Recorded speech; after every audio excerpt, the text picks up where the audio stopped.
Eto na mga boss, kakapasok lang na balita. Grabe si PBBM, nagalit na. Tanggal na ang Meralco matapos sabihin ng Pangulo sa kanila sa SONA. Binalaan niya ang may-aring si Manny Pangilinan. Kapag hindi niya inalis sa billing ng kuryente ang system loss na charge, sila daw ang ipapasara. Inutusan na si Senator Erwin Tulfo. Tara, panoorin natin to. Sir, I totally disagree with you.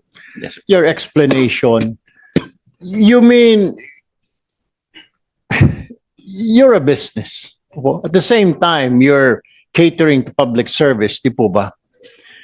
Pero boss, narinig ko yung sinasabi mo na tataasan kasi systems loss. Parang wala ayaw ninyo magka-incur ng losses. Business, sir, ay may mga losses. Dapat you have to be prepared for that. Pinag-aralan ko po sa eskwelahan yun eh. Normal po yung sa isang negosyo na magkaroon ng losses at dapat meron po kayong allowance lagi for losses.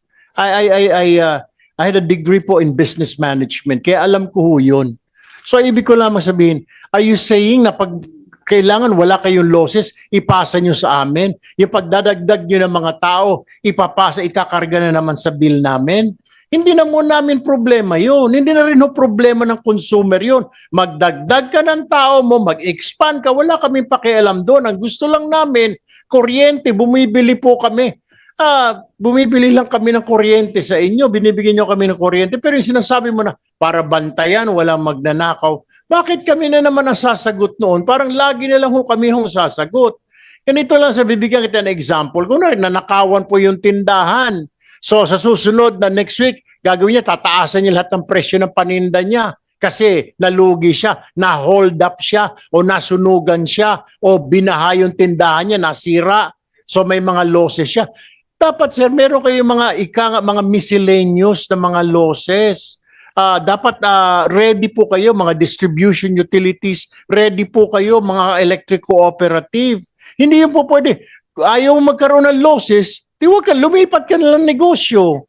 That's what my point is. That's what the people are saying right now. Bakit kami lagi? Kayo wala na ba kayong sasagutin na losses? Puro na lang sa tao, pass on, puro pass on. Lahat na lang pinapass on. Napakagandang negosyo pala nito. Hindi ko naisip sana, nagtayo lang ako ng electric company din para na generation at saka distribution. Para napakasarap pala na negosyo na ito. Walang losses. Sa tao nyo lagi sinisingil. Ang kawawang taong bayan. Sir, hindi po tayo mayaman na bansa. Let us not forget. Yung mga sinisingil yun ng mga 360 na yan, yan po kita ng isang kababayan natin dito sa Metro Manila, 507 na yan, na imbis na pambili pa ng mga pagkain, kailangan ibayad po.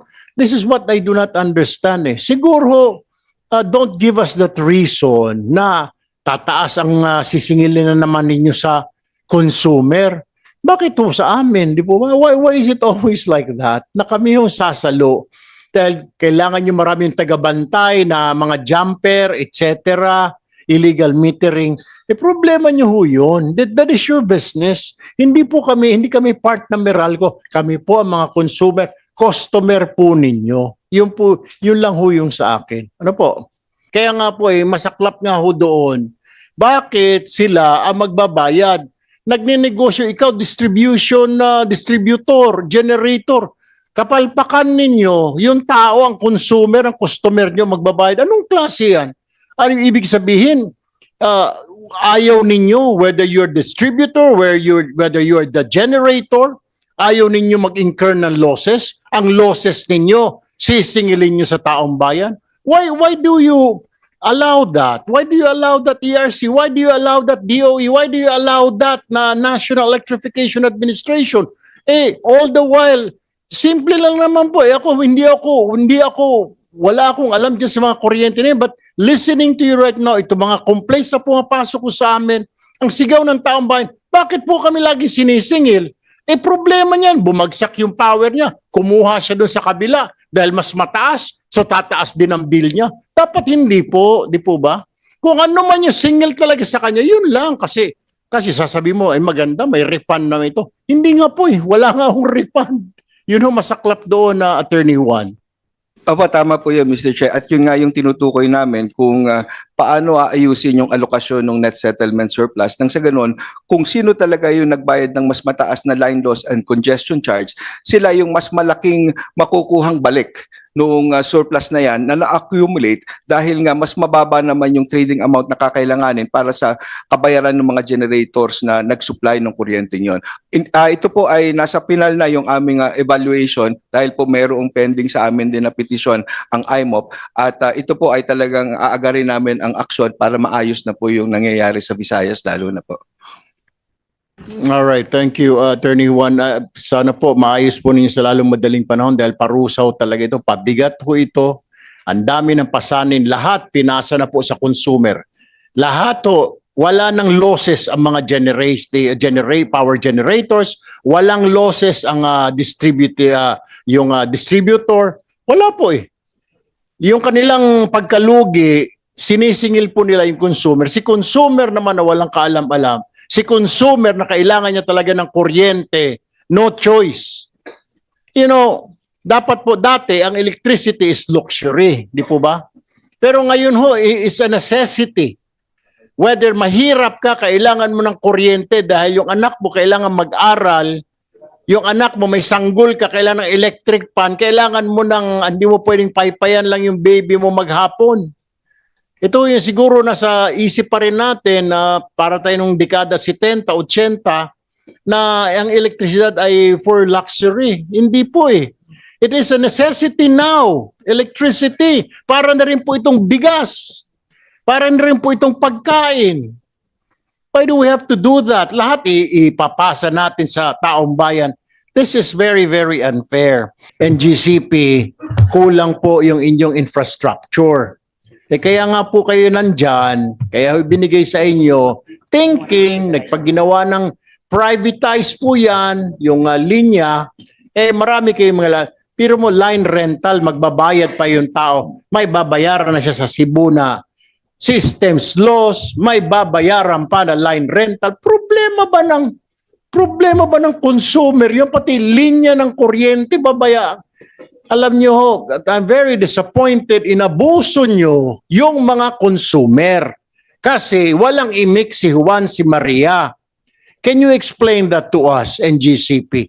Pati line rental, sinisingil sa consumer? How?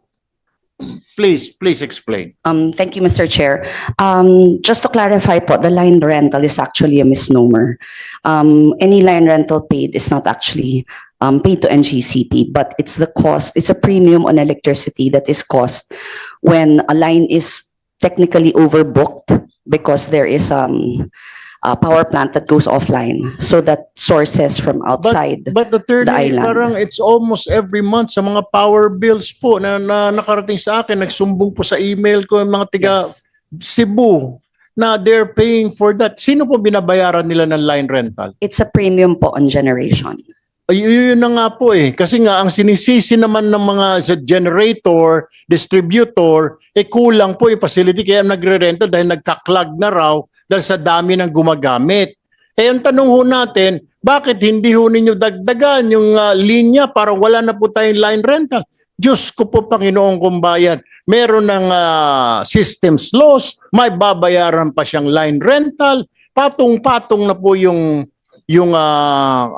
binabayaran niya.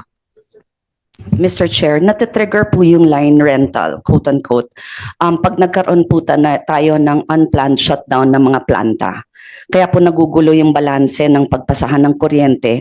Pag nag-off po yung isang planta na wala sa schedule, kailangan po tayong mag-source sa ibang lugar. Kaya doon po nawawala yung balanse. It's a little bit more pronounced po sa Visayas dahil puro isla po sila.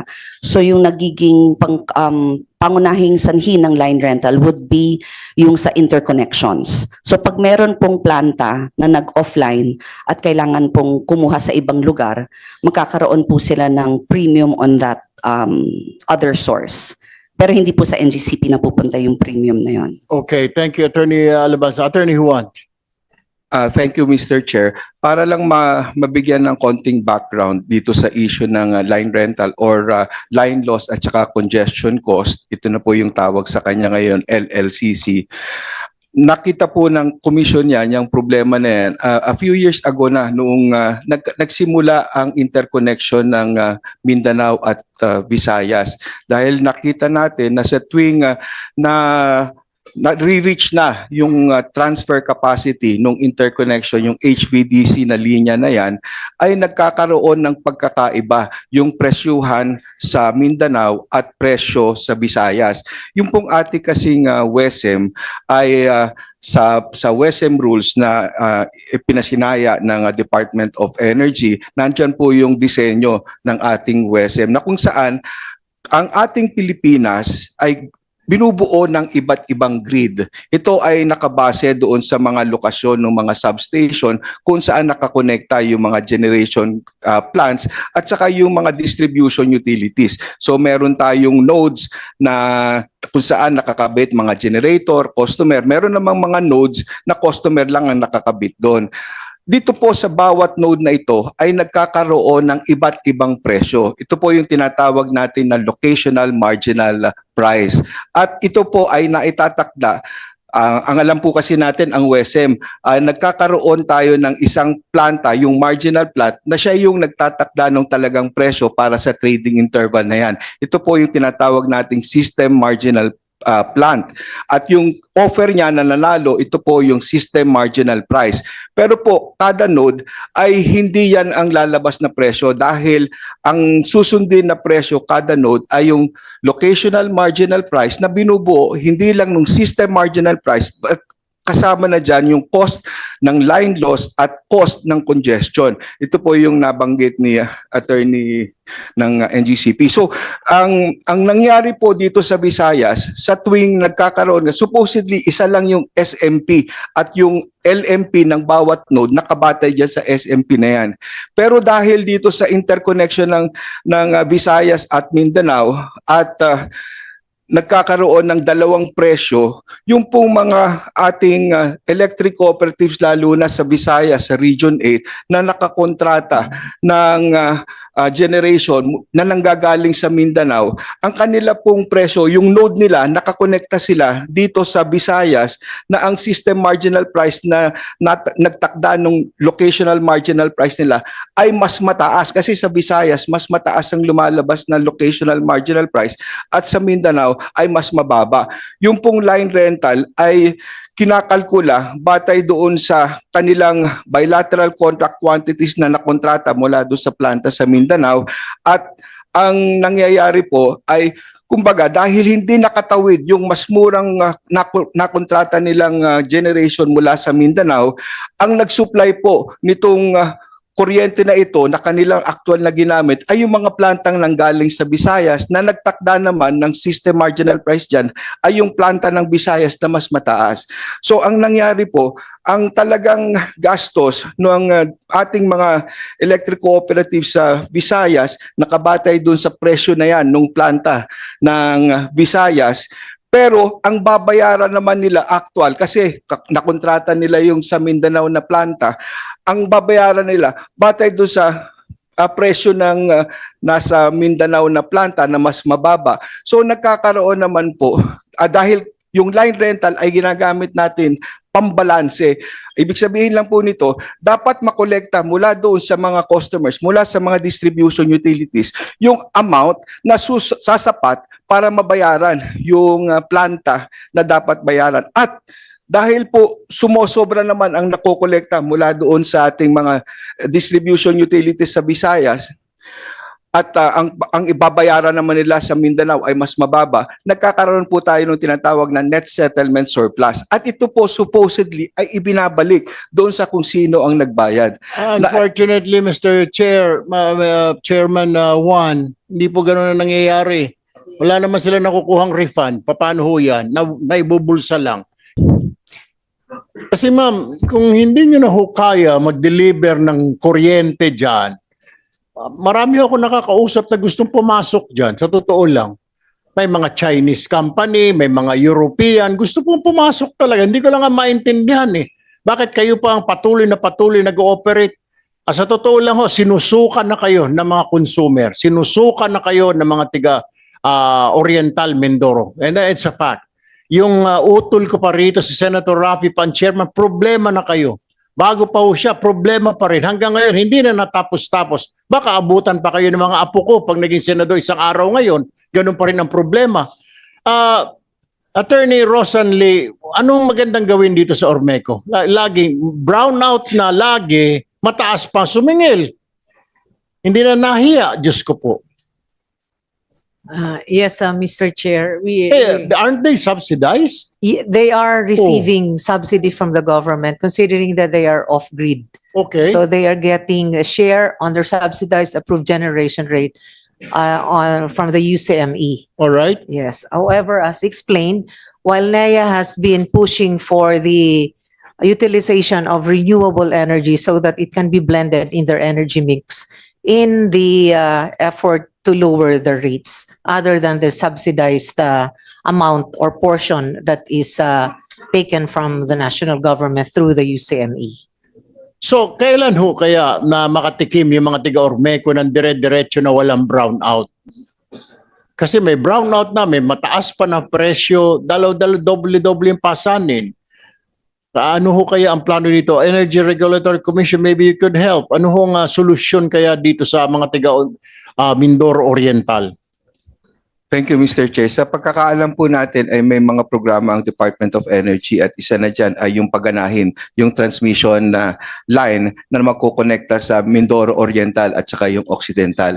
Dahil po lalaki yung merkado, mas makakahikayat na tayo na mayroong mamuhunan dyan na mas malalaking planta nang sa ganon ay matugunan yung problema ng supply at hindi yung nangyayari ngayon na pautay-utay ang pagtatayo ng mga planta at karaniwan pa ay diesel. Sa parte naman po ng Energy Regulatory Commission, mayroon po kaming binalangkas na panukalang distributed energy resources rules para sa off-grid. Dahil nakita po natin na malalawak naman din po itong mga islang ito, itong mga off-grid areas na ito. At mayroon dito mga commercial establishments, mga industrial establishments. Ang gusto po natin ay mahikayat itong mga may-ari ng mga ganitong establishments na maglagay sila ng sarili nilang mga solar installations at kung sila ay mayroong extra na mapuproduce, ito po ay ibibigay nila sa kanilang mga cooperatives dito in the case of Mindoro, Ormeco, at sila po ay mababayaran equivalent doon sa sagar, yung socialized. At dahil po ito ay sagar, ang presyong ibabayad dito sa mga distributed energy resources na owners or operators, makakabawas po ito doon sa pangangailangan na i-subsidize yung generation cost ng off-grid ng Mindoro. Dahil po kung madi-displace niya yung generation lalo na ng diesel, mas mabababa ang ang true cost generation. Ngayon po, kasama dito yung insentibo sa Renewable Energy Act na cash incentive na po pwede rin ma-access ng ating mga distributed energy resources owners or operators. So ito po, ang ginagawa lang natin dahil kung fully contracted naman ang cooperative, ang Ormeco halimbawa, magpapatupad tayo ng priority dispatch para dun sa export ng mga distributed energy resources.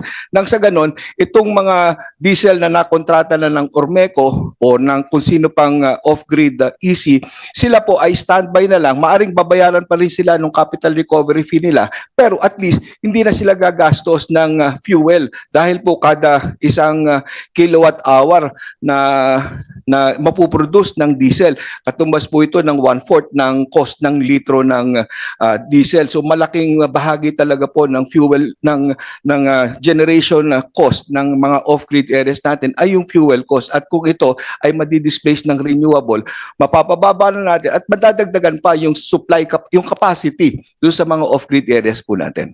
So for now, ipasadyos na lamang yung brownout at saka yung taas ng presyo. Tumingala na lang siguro yung mga kababayan natin sa Oriental Mindoro. Wala ba talaga immediate solution dito? Kasi I'm not going to ask Ormeco anymore kasi nakailang hearing na rin, pinapanood ko ito dati, ang daming palusot, ang daming excuses on the government side. What can we do about this? Do we have to shut it down? Siguro cancel na yung lisensya nila. Ibigay na lang sa iba kasi marami naman po nagvo-volunteer na gustong pumasok po dyan. Di po ba? I don't know. Yung sinasabi mo, agreeable ako doon. Siguro yung linya from Oriental to Occidental, maraming papasok na ika nga ng mga investors. Gusto po nila.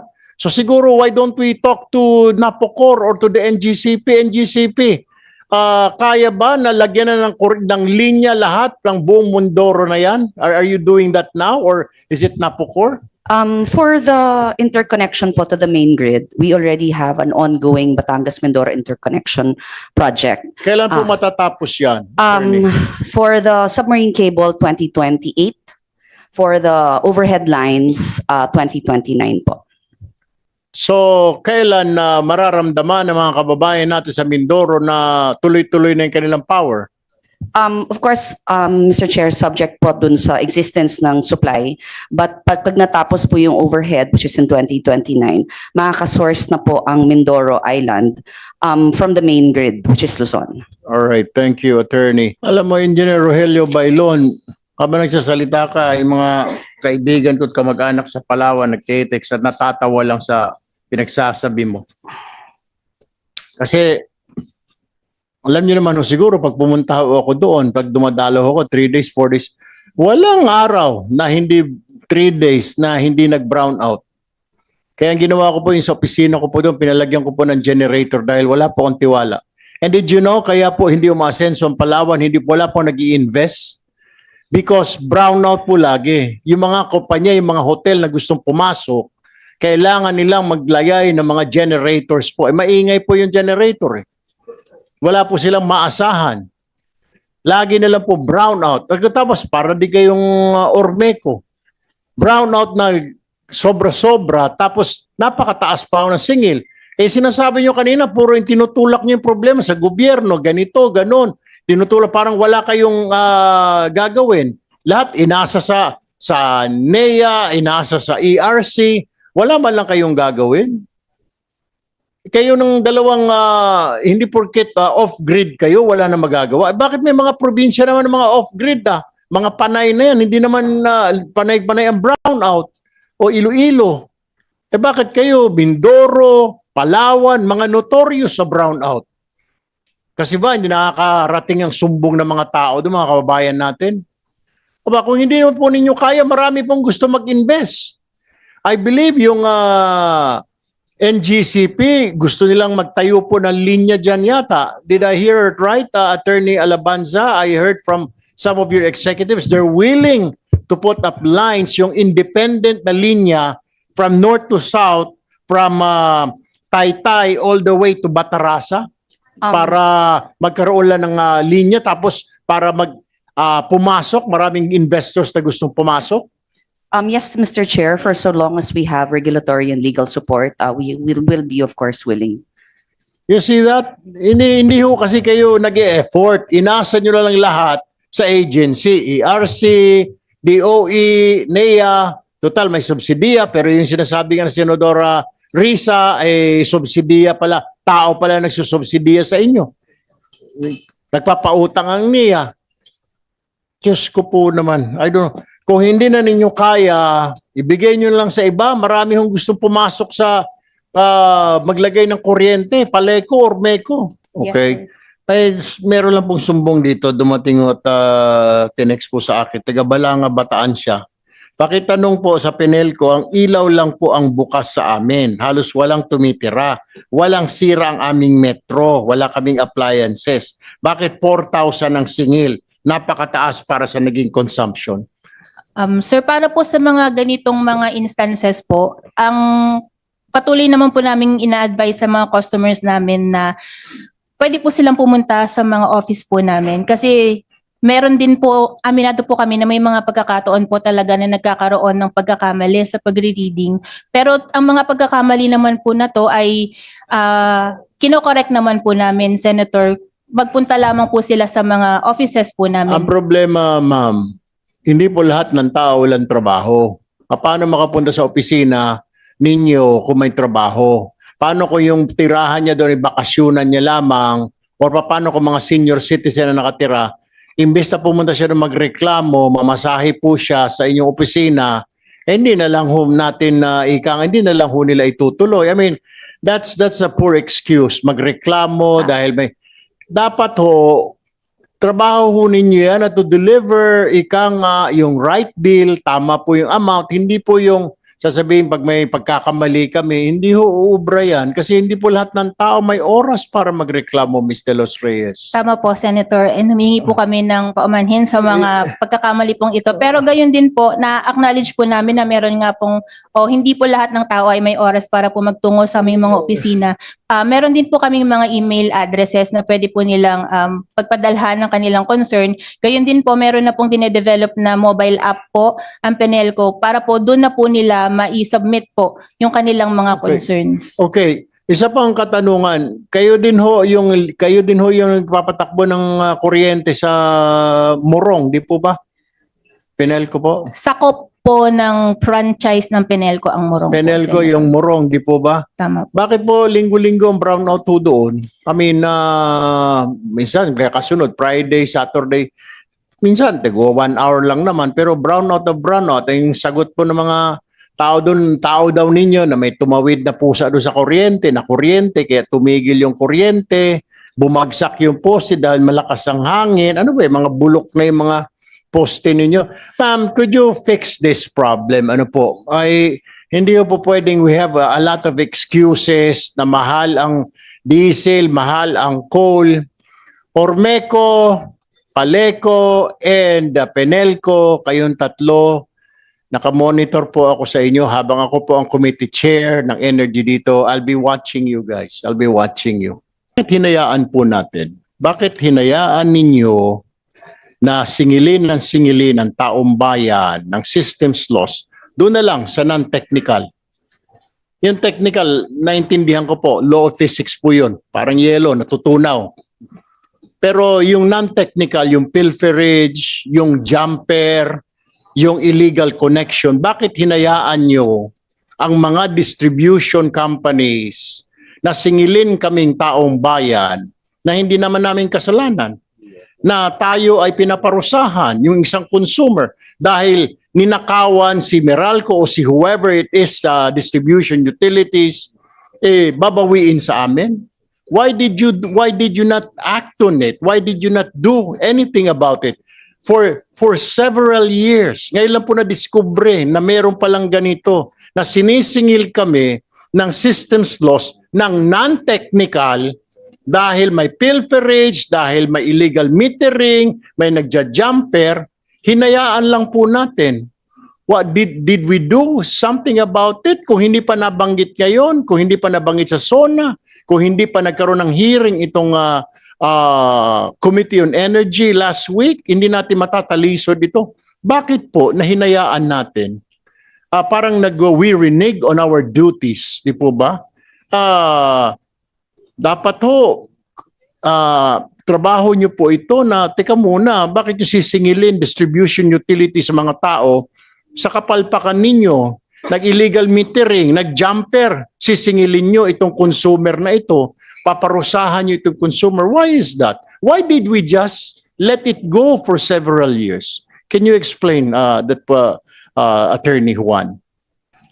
Gaya po ng nasabi ko, Mr. Chair, ito pong pagkakaroon natin ng system loss cap ay nagsimula at nababatay doon sa Anti-Pilferage Act noong 1990s pa. Ito yung RA 7832. At ang layunin nga po nung pagkakaroon ng cap at yung pagpapababa ng cap na ito, legislated cap ito, over time ay ibinaba, ay para mapababa yung gastusin relating to pilferage. Kaya nga po anti-pilferage. So ibig sabihin po, doon sa batas na yan mismo, doon sa polisiya na nakapaloob dyan sa batas na yan, ay pinapayagan, this is a legitimate cost, pero subject to a limit. At ito nga po ang aming tinutukoy ngayon sa pag-aaral ng kung ano yung nararapat na cap, bagong cap, kung itong para sa non-technical loss ay totally pwede na nating ma-zero ang cap para dito nang sa ganon ay wala na po talaga